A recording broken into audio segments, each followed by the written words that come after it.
Montang-moncha, nag-harvest tayo ngayon ng siling mahaba. Yan.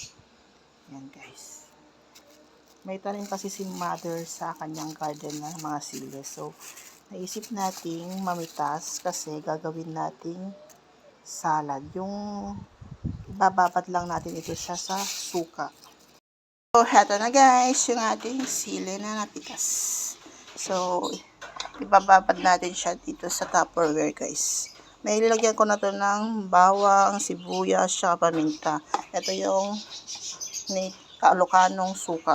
Yan, gawa sa tubo yan guys. So, ito yung sili na, yan. Yan guys, so hinihiwa lang ni mother sa gitna.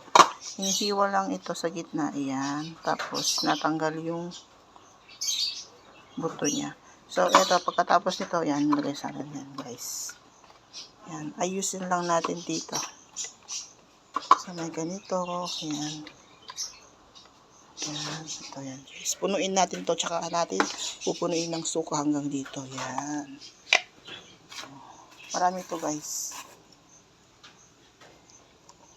Tinikman ko tong sili, manghang talaga. So, yan guys. So, hahatiin lang natin siya sa gitna. Ayan. So, yan. Dito na yan guys.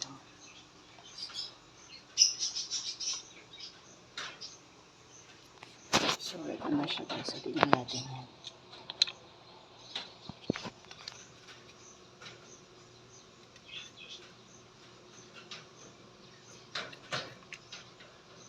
Ulit-ulit lang yung procedure natin hanggang lahat ng sili is tanggalan natin siya ng buto. Masarap to guys pag ang ulam mo is pritong karne, pritong isda, yan, sausawan siya nga guys. Tapos pwede mo lang kainin yung sili na nakababad sa may suka. Ang tawag sa Ilocano ito guys is artem. Siguro sa Tagalog to guys, hindi ko alam yung pangalan niya. Siguro parang salad na sili nakababad sa suka. Yan guys.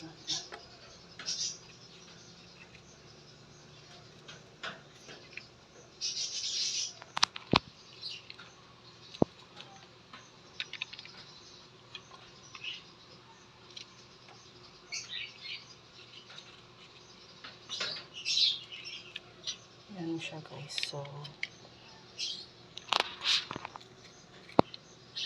make sure na hugasan mo muna itong sili bago mo siya iganyan guys. Kasi para diretso na siya sa garapon din.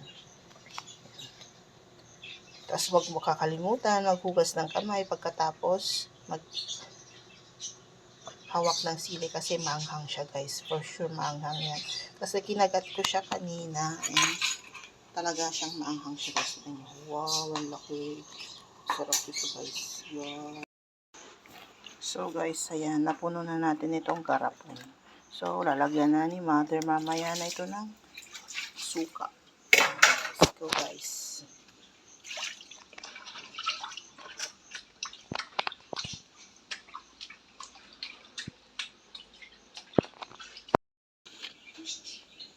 Yan guys, nakita natin yung suka. Oh, yan.